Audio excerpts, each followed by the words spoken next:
하나님의 말씀을 보겠습니다. 하나님의 말씀은 구약성경 사사기 14장입니다.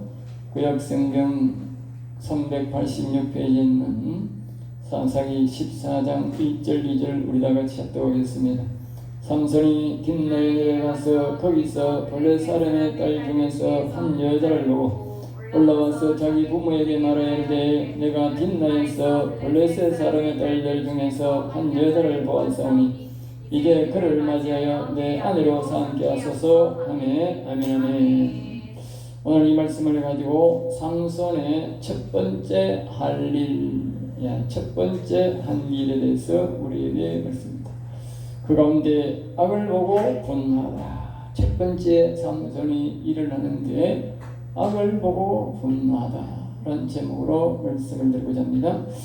삼손이 이제 낳은 지 13장에서 태어나고 이제 자라서 그의 아버지가 하나님 앞에 기도해서 여호와의 사자로부터 자식을 있을 것이라는 예언의 말씀을 듣고 이제 자식을 낳아서 그의 말씀대로 그가 이제 부정한 것을 먹지 아니하고 그에게 늘 이제 여호와 하나님을 가르치고 그렇게 시키신 대로 그렇게 해서 이제 삼손이 자라서 어느덧 이제 다 청년이 되었습니다.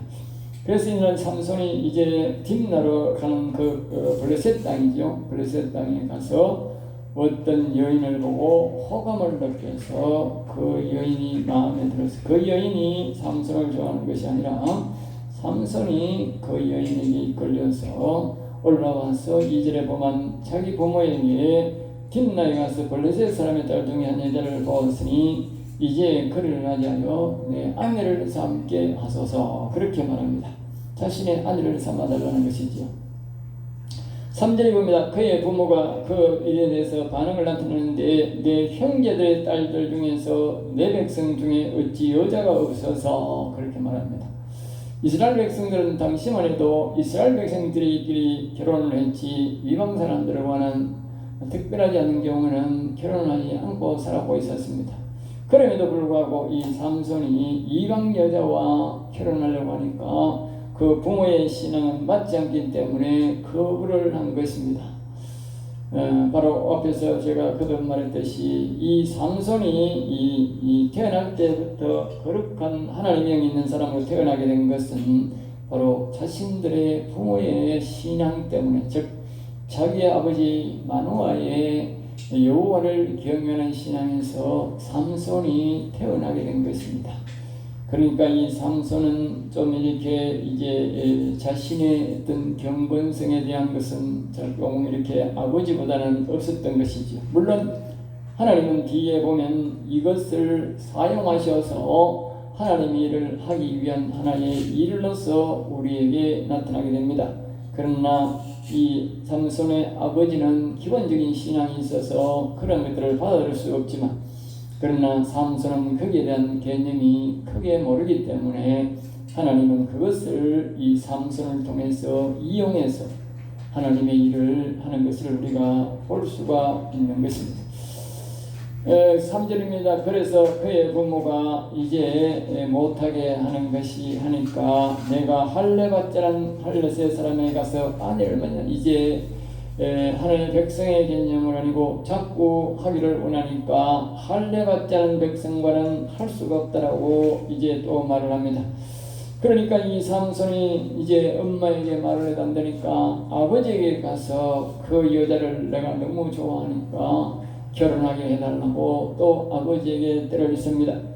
4절입니다. 그때에 블레셋 사람이 이스라엘을 다스린 까닭에 삼손이 틈을 타서 블레셋 사람을 치료함이었으나 그의 부모는 이 일이 여호와께로부터 나온 것을 알지 못하였더라. 그러니까 자기 부모는 이제 하나님의 영이 있는 것이 아니기 때문에 몰랐다는 것입니다. 그러나 삼손에게는 하나님께서 이미 그의 마음에 그러한 일들을 가르쳐 주었다 그 말입니다.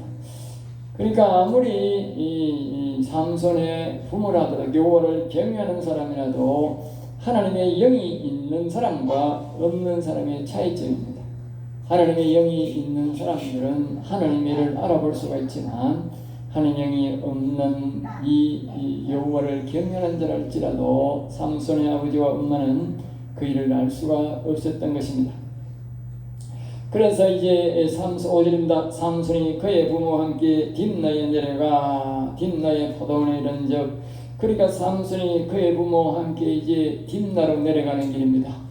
그 처녀의 집으로 가는 것이죠. 삼손이 이제 내려가는데 딥나의 포도원에 이른즉, 그 딥나의 포도원 가까이를 갔는데 거기 아주 젊은 사자, 이 젊은 사자란 말은 사자들 중에도 아주 사나운 사자, 그 말입니다. 사나운 사자. 준성도 늙으면 이빨 빠지고 힘이 있겠습니까? 그런데 이 젊은 사자는 아주 힘 있는 사자가 삼손을 딱 기다리고 있는 것입니다. 그러면서 이 삼손에게 막 소리를 지르며 달려드는 것입니다. 그러자 6절에 여호와 영이 삼손에게 강하게 임한다. 그래서 강하게 임한다. 삼손의 특징은 말입니다. 다른 사람들은 항시 여호와 영이 임하고 있었는데 삼손에게는 특징이 뭐냐? 그때마다 하나님 영이 임해서 일한다는 것이죠. 그래서 우리 삼손에 대한 이야기가 좀 길게 많이 나옵니다. 그게 나오는데 이것이 좀 특징적이기 때문에 우리에게 많은 교훈을 줍니다. 아버지의 신앙으로 사사가 되었고, 또 젊은 태어날 때부터 사사가 되었고, 또 말입니다. 하나님의 영이 그때 일할 때마다 임한다는 특징이 있기 때문에 이런 사람도, 이렇게 하나님의 영이 임하는 사람도 있다. 그래서 우리에게 그것을 여기에 세밀하게 가르쳐주기 위해서 이 삼손이 등장해서 우리에게 가르쳐주는 교훈입니다. 그러니까 우리가 하나님이 임할 때 모두가 이 같은 종류는 아니라는 것이지요. 일할 때마다 하나님의 영이 임해서 일하는 사람도, 삼손과 같은 사람도 있다. 이런 경우도 있다는 것을 우리에게 가르쳐주는 교훈이라고 보시면 되겠습니다. 그래서 이제 여호와 영이 삼손에게 강하게 임했다. 이 강하게 임했다는 것은 무엇을 말하느냐? 삼손의 몸을 삼손의 의지에 따라 움직이는 게 아니라 하나님의 의지에 따라 움직인다는 것. 그러니까 삼손의 힘으로서는 이 젊은 사자를 이길 수가 없는 것입니다. 물론 성경에 보면 다윗이 산골짜기에 있을 때 소년 때에 사자와 곰을 이겼다는 말이 나옵니다. 그것을 우리가 이 말씀에 빗대어 보면 바로 하나님의 영이 그를 붙잡고 싸워서 이겼다. 골리앗을 이길 때와 같이 하나님의 영이 그를 이끄셔서 이겼다고 봐야 되는 것입니다. 마찬가지로 오늘 이 삼손도 보면 이제 하나님의 영이 강하게 임하니까 이거는 삼손의 힘이 아니라 하나님의 영의 힘으로 그 사자를 그냥 잡아서 어떻게 하느냐면 이 새끼 염소는 힘이 없지 않습니까? 우리 보통 사람들도 힘 센 사람들은 새끼 염소를 이렇게 해서 당기면 살이 연해서 죽게 됩니다. 찢어지게 됩니다. 그런데 이 젊은 사자를 말입니다. 삼손이 하나님의 영이 임하니까요, 그냥 막 손으로 이 어린 새끼를 찢듯이 찢어주겠다는 거예요. 사자를. 그러니까 그 삼손의 힘이라 하는 것은, 그러니까 다시 말하지만 하나님의 영의 힘이지 사람의 힘으로는 그렇게 할 수가 없다는 것입니다. 오늘 여기서 우리가 또 한 가지 교훈은 뭐냐? 하나님의 영은 우리에게 지혜의 영으로도 임하고 말씀의 영으로도 임하지만 오늘과 같은 경우는 뭡니까? 육신의 힘으로도 임한다. 알겠죠?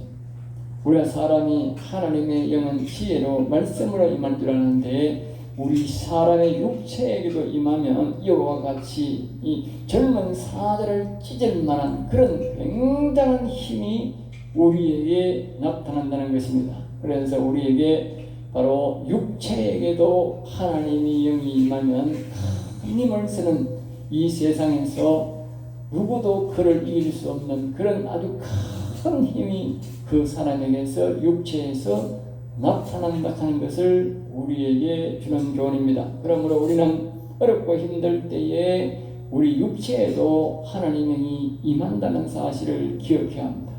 그래서 하나님의 도움을 구하면 된다는 것입니다. 7절입니다. 그가 내려가서 그 여자와 말하니 그 여자가 삼손의 눈에 들었더라. 그래서 이제 어머니를 데리고 거기 내려가서 그 여자에게 말하니까 삼손이 더욱더 그 여자가 모습에 이제 더 반하게 된 것입니다. 그 뒤에 우리가 보면 이런 마음들을 주신 것은 여호와 하나님이 그에게 이런 마음을 주었다고 우리에게 말씀하고 있는 것입니다. 그러니까 하나님이 임한 사람들은 그렇게 마음이 끌리는 것은 하나님이 이끄심이라는 것을 우리가 기억해야 됩니다. 우리가 도덕적으로 나쁘다는 것이 아니라 하나님이 있는 사람이 그렇게 끌리는 것은 하나님의 이끄심이라고 그렇게 우리가 믿어야 됩니다. 8절입니다. 얼마 후에 삼손이 그 여자를 말려고 다시 돌이켜 그 사자의 죽음을 본 적 했어요. 그러니까 이제 이 세월이 지나가지고 그 사자를 찢어 죽이고 거기에 버려버리고 자기는 집으로 가서 다시 그 여자를 만나기 위해서 그 길로 가는데 그 사자의 죽음을 본 적, 사자는 죽어서 이제 벌써 이제 그렇게 섰겠지요. 그런 가운데서 거기서 뭐가 있느냐 하면 벌이 그 사자의 몸에 있고 그 꿀이 거기서 사자의 몸에서 이 벌들이 그것을 채취해 가지고 꿀로 바꿔 꿀로. 사자의 몸에서 뒤에서 우리가 이 삼손이 수수께끼를 내는 걸 보면 우리가 알 수 있어요. 이게 뭐냐면 이 14절에 보면 이렇게 말합니다. 먹는 것에서 먹는 것이 나오고 강한 자에게서 단 것이 나왔다 그랬다. 그러니까 이 벌들이 와서 다른 데서 꿀을 가진 게 아니고 사자의 몸을 먹고 꿀로 바꾸었다 그 말이에요. 신기하죠. 물론 하나님이 하신 일인지 그런 일이 있은 일인지 모르겠다만 우리는 그래서 사자가 없으니까 모르겠는데 벌들이 와서 사자를 먹고 찢어놨으니까 사자의 살기를 먹고 그 사자의 살이 꿀로 바뀌었다는 거예요. 꿀로 바뀌었다. 그러니까 그 꿀이 거기에 엄청나게 꿀이 많이 있는 거예요. 고여 있는 거예요. 그 사자의 죽은 가죽 안에 가죽 안에 신기하죠. 고기가 꿀로 바뀌었다. 그래서 이 삼손이 그의 손으로 그것을 꿀을 떠서 걸어가며 꿀을 떠서 걸어가며 먹고 그러니까 자기도 먹고 또 말입니다. 부모에게 가져가서 그것을 들여서 먹게 하는 거예요. 그런데 그 꿀을 사자의 몸에서 따왔다고 말하지 않는 거예요. 왜? 평소에 아버지가 너는 부정한 것은 절대로 먹지 말라 했거든. 하나님의 사자가 와서 거듭 당부했다고 합니다. 너는 반드시 부정한 것을 먹지 말라. 알겠어요? 부정한 것을 먹지. 그리고 그 교육을 받았는데 아버지한테 그 죽은 짐승에게서 꿀이 나왔다고 그걸 먹으면 저 아버지가 안 먹지요. 그러니까 그것을 말하지 않는 것이지요. 물론 하나님께서 뒤에 이것을 통해서 블레셋 사람들을 징벌하기 위한 하나의 징표로서 이러한 일들을 하나님이 만드신 것이지만 그러니까 여기 아버지에게는 말하지는 않는 것입니다. 자, 그 다음에 10절입니다. 삼손의 아버지가 여자에게로 내려가며 하도 이 자식이 결혼해달라고 하니까 결혼식을 하기 위해서 삼손의 아버지가 이제 잔치를 하기 위해서 블레셋 땅에 간다는 것입니다.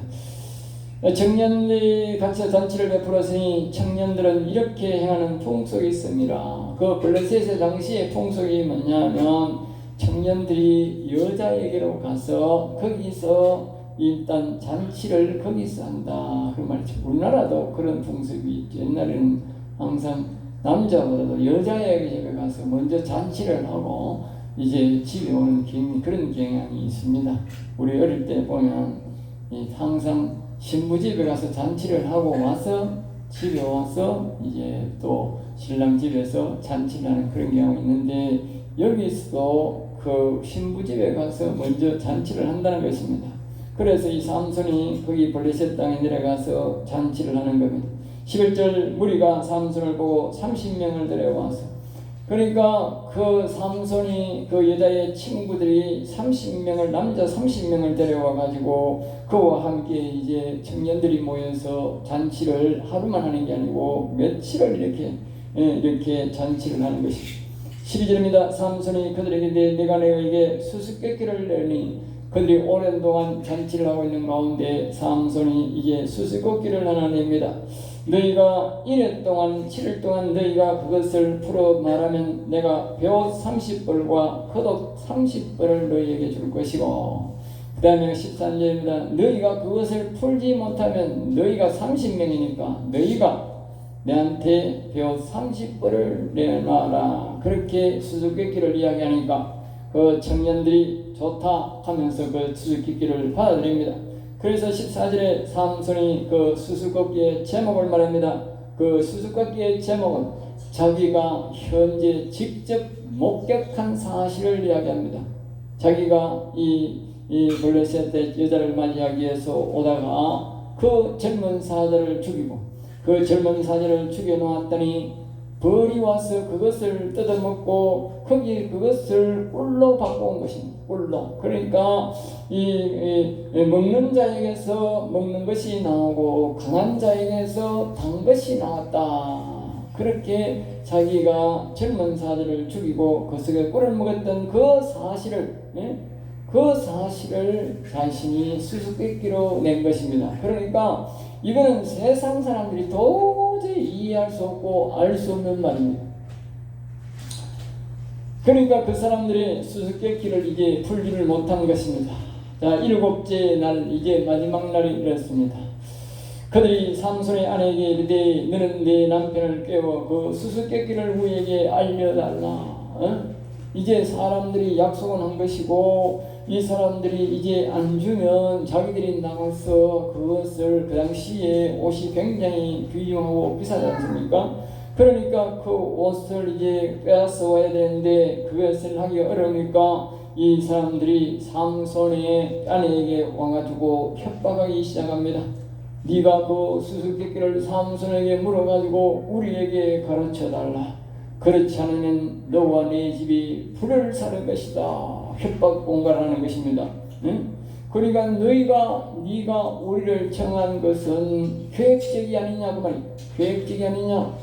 너희가 우리를 초청해가지고 이런 함정에 빠뜨려서 너희들과 계획적으로 이런 일을 꾸민 것이니 그렇지 않으면 네가 삼손에게 가서 이것을 수수께끼를 알아와서 우리에게 말하라. 그렇게 협박 공갈하는 것입니다. 16절입니다. 삼손의 아내가 그의 앞에서 울며 이르되 당신이 나를 미워할 뿐이요 사랑하지 않는도다. 우리 민족의 수수께끼를 말하고 그 뜻을 내게 알려주지 않는도다 하는지라. 삼손이 그에게 이르되 보라 내가 그것을 나의 부모에게도 알려주지 아니하였거든. 그러니까 자신의 부모에게도 이 말을 꿀을 갖다 주고도 이야기하지 않았다고 말입니다. 안 했는데 그들에게 왜 내게 이것을 알게 해달라 그렇게 말을 하고 말입니다. 그러니까 7일 동안 그에게 잔치할 때에 그의 아내가 그의 앞에서 울며 그에게 강요함으로 다시 한 번 더 이 여인이 계속적으로 삼손에게 그것을 가르쳐다고 졸릅니다. 그러니까 7째 날에 그가 그의 아내의 수수께끼를 알려주매 그의 아내가 그것을 자기 백성에게 알려주었다. 그것을 알려주자 이 여인은 순식간에 바로 말입니다. 자기 이 백성들에게 그 사실을 알려줘버립니다. 그러니까 7째 날에 해가 지기 전에 성읍 사람들이 삼손에게 이르되 무엇이 꿀보다 강했으며 무엇이 사자보다 강했는지라.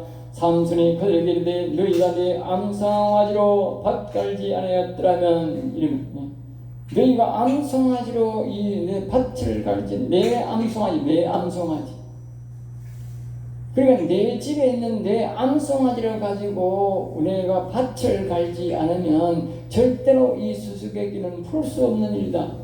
이 말은 무슨 말이냐면 너희가 내 아내에게 협박 공갈하지 않았다면 이 수수께끼는 절대로 풀 수 없는 일이다 그 말이야. 그래 이렇게 암호적으로 말을 하니까 이 남자들이 말을 못 알아듣는 거예요. 예? 자 19절입니다. 그럴 때에 여호와의 영이 삼손에게 갑자기 임한다. 여기는 기억해야 됩니다.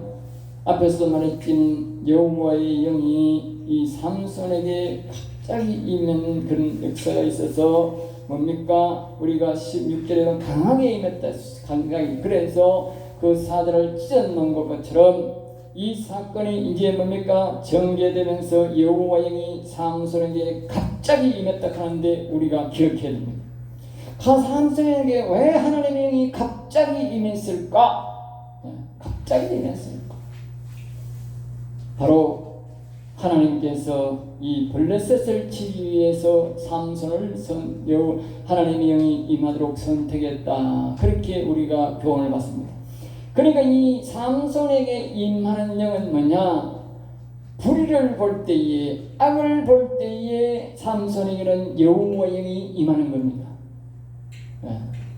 불의를 볼 때, 악을 볼 때에. 알겠습니다. 오늘 우리가 기억해야 됩니다. 하나님의 영이 아주 강하게 임하는 사람은 어떤 사람이냐? 악의 모습을 볼 때에 강하게 임합니다. 사람들은 그걸 잘 모릅니다. 그저 내가 말입니다. 교회 와서 막 찬양하고 말입니다. 하나님 사모합니다 하고 막 이러면 하나님의 영이 임하고 그럼 안 임한 줄 알아요. 그건 착각입니다. 하나님은요 악을 아주 미워하고 악의 모습을 볼 때에 악의 모습을 보고 그 사람이 깨달을 때에 하나님의 영이 임합니다. 오늘 그것을 가르쳐줍니다. 삼손이 무엇을 봤느냐? 이 사람들이 아주 악하구나. 그 말이야. 악하구나. 응? 내 민족을 괴롭히는 이 모습을 이 삼손은 아직까지 이 사람들이 와서 삼손을 괴롭히지 않으니까 그 악의 모습을 못 본 거예요. 그러니까 이 블레셋에 가가지고 이 자신의 사건을 통해서 뭡니까? 악의 모습을 봤다. 30명이 자기 아내를 협박 공갈해가지고 그냥 사실대로 이야기 안 하고 말입니다. 모른다고 말입니다. 아내를 와서 협박 공갈해가지고 불살이 진다고 해가지고 뭡니까?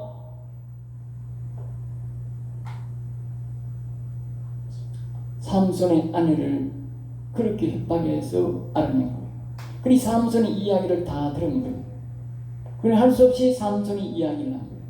또 삼손의 아내는 뭡니까? 자신의 아내가 자기 아버지도 안 했는데 지켜야 될 일을 가지고 협박 공간에 못 이겨 가지고 어떻게 해요? 그 사실을 그 사람들에게 말한 거예요. 그러니까 삼손이 볼 때는 이 30명도 악하고 자신의 아내가 된 이 여자도 악하다 그 말.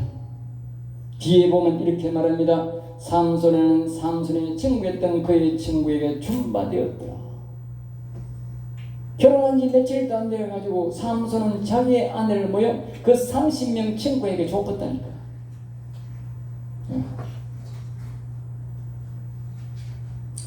그래서 삼손이 나가서 약속을 지켜야 되므로 나가서 30명을 쳐 죽이고 악을 본 이 삼손이 말입니다. 그 악한 것들에게 약속한 것은 줘야 되니까 나가서 말입니다. 그 블레셋 사람 30명을 죽이고 그 겉옷을 빼앗아서 수수께끼를 푼 자에게 주고 옷을 주고 그러면 심히 노하여 그의 집으로 올라갔다. 알겠어요? 기억해야 됩니다. 뭘 보고 심히 노했는가? 악을 보고 심히 노했다. 자, 여기서 오늘 우리 결론적으로 몇 가지 요약해서 말씀을 드리겠습니다. 이 우리 성도들은 말입니다. 오늘 성도들은 악의 모습의 습성을 보기 전에는 악과 싸우지 않습니다. 이 6.25 세대 사람들은 말입니다. 악의 모습을 본 거예요. 평온히 살다가 뭡니까? 옛날에 이 일제시대의 사람들의 그 악의 모습보다도요, 그건요 아무것도 아닌 거예요. 일제시대 사람들은요 무엇을요 물건을 빼앗아 가서 뭡니까? 그냥 그런 괴롭힘을 있었어요. 그런데 이 말입니다. 북한 사람들은 공산당들은 내려와서 그냥 물건만 빼앗들어가는 게 아니고 사람을 무참히 죽이는 거예요. 그러니까 저 일제시대에 36년 동안은요 빨갱이란 말을 안 했어요. 그런데요 6.25는요 몇 년간 1년 동안 거쳐갔지만 그들을 뭐요 빨갱이라고 치를 때는 거예요. 왜 그런지 아세요? 악을 눈으로 봤다가 악을 눈으로 본 거예요. 요즘 젊은이들은 악의 모습을 안 본 거예요. 악의 모습을 보지 않아가지고 악을 미워하지 않는 것입니다. 그래서 사람들이 말합니다. 먹고 사는 그걸 민생이라는데 민생이 더 중요하다. 민생이 더 급하다. 그러니까 오늘날 악인들은 그것을 악용하는 거예요. 응? 우리로 말하면 저 더불당 같은 인간들 사람들이 나와서 하는 말, 대표되는 말이 민생이 먼저다. 나는 윤석열 대통령도 아주 나쁘다고 생각합니다. 민생이 먼저다. 장사를 먼저 한다고 합니다. 장사가 먼저가 아니고 악을 멸하는 게 먼저입니다. 아무리 재산을 많이 모아놔도요 자손 때부터요 잘 살았어요. 천년을 잘 살아도요 기억해야 됩니다. 우리나라가 조상되더라부터요 우리가 조선시대도요 잘 사는 사람들은 엄청 잘 살았어요. 네? 북한에도 그렇고요 참 잘 살았어요. 소련에도요 수천 년 동안 사람들이 참 부를 누리며 잘 살았어요. 응? 어느 나라든 간에 망할 때 보면요 수백 년 수천 년 동안 부를 누리면서 산 사람들이 있어요. 엄청 잘 산 사람들이 많아요. 이스라엘 백성들이 바벨론에 망할 때도 그랬어요. 엄청 부를 누리면서 사는 사람이 있었어요. 그런 사람들이 말입니다. 다 보세요. 일제시대에 그 부자들이 다 빼앗겨가지고 말입니다. 다른 사람들에게 빼앗겨버리고요. 응? 저 북한 땅에는요 그때부터요 그렇게 잘 살던 사람들이 그 악역들에게 다 뺏겼고요. 소련에도 말입니다. 그렇게 수천 년 동안 잘 살던 사람들이요 그 스탈린에 의해서요 다 뺏겼고요. 중국에도요 그 수천 년 동안 부를 누리던 사람이 모태똥이한테 그 빨갱이한테 다 뺏겼어요. 우리가요 민생 먹고 사는 게 먼저라고 수천 년 잘 버린 것도 하루아침에 다 뺏겼는데 그건 악의 모습을 안 본 인간들이 그따구 소리 합니다. 악을 먼저 정리하는 게 문제입니다. 대통령은 어떤 일이 있어도 악을 정리하는 게 문제라고 저렇게 돌아다니며 장사하는 게 문제가 아닙니다. 아무리 장사가 수천 년을 걸어놔도 소용없어요.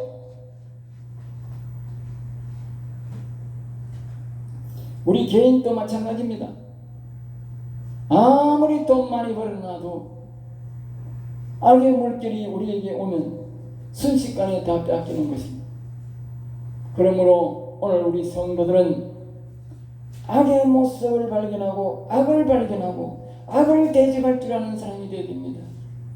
그 악을 보고 악을 대적하려고 할 때에 이와 같이 여호와의 영이 하나님의 영이 임해서 그 나라를 보존해주고 그 사람을 지켜주는 것입니다. 그 사람에게 이와 같이 뭡니까? 절망사자를 괴롭히려니까 하나님이 여호와의 영이 강하게 임하고 여기 말입니다. 이 사람들이 말입니다. 악한 짓을 하고 악한 행동을 하고 이렇게 협박 공갈하니까 여호와의 영이 갑자기 임하고 우리가 악을 이용하면요 하나님이 갑자기 임합니다. 알겠어요? 왜? 하나님은 악을 미워합니다. 악을 미워하는 자에게 하나님이 역사합니다. 우리가 하나님을 찬양하고 경배할 때도 하나님이 임하지만 악과 싸우려고 하는 자에게 하나님이 강하게 임해서 악과 싸우도록 도와줍니다. 오늘 저는 여러분들은 우리는 이 기억해야 됩니다. 그러므로 우리는 말입니다. 우리가 안 겪으면 어떻게 하느냐? 옛날 우리나라의 역사를 보고 악을 알아야 됩니다. 또 성경을 보고 뭐요? 악을 알아야 됩니다. 안 보고 모르면 악의 지배를 받게 됩니다. 역사를 보고 알든지 성경을 보고 알든지 우리가 직접 경험하고 알든지 악을 알아야 된다. 악을 알아야 된다. 성경 시편에도 보면 하나님을 알고 시편 우리가 6편에 보면 악을 미워하라, 악은 떠나라, 악을 우리에게 가르칩니다. 우리가 예수 믿는 사람들은 예수만 믿는다고 되는 게 아닙니다. 하나님 영도 하나님이지만 악영도 알고 악인을 알아야 됩니다. 이 시대에 누가 악영인지 누가 악인인지를 알아야 됩니다. 그럴 때에 하나님이 강하게 그 사람을 붙잡고 사용합니다. 오늘 여기서 말씀을 마치겠습니다. 기도하겠습니다. 하나님 감사합니다. 저들을 사랑하여 주셔서 오늘도 귀한 말씀, 은혜의 말씀, 생명의 말씀을 주심을 감사합니다. 우리 인생들이 오직 여호와를 경외함으로 복을 받게 하시고 또 이 시대의 악과 악인을 알게 하셔서 여호와를 경외함으로 복을 받는 자가 되도록 인도해 주옵소서. 여호와여 이 민족을 불쌍히 여겨주사 악을 미워하는 민족이 되게 하시고 여호와를 사랑하는 민족이 되어 복을 받게 하여 주옵소서. 삼손처럼 악을 보고 미워하고 저주해서 복을 받는 자가 되게 하여 주시옵소서. 될 줄 믿사옵고 나사렛 주 예수 이름으로 기도드렸나이다. 아멘. 아멘.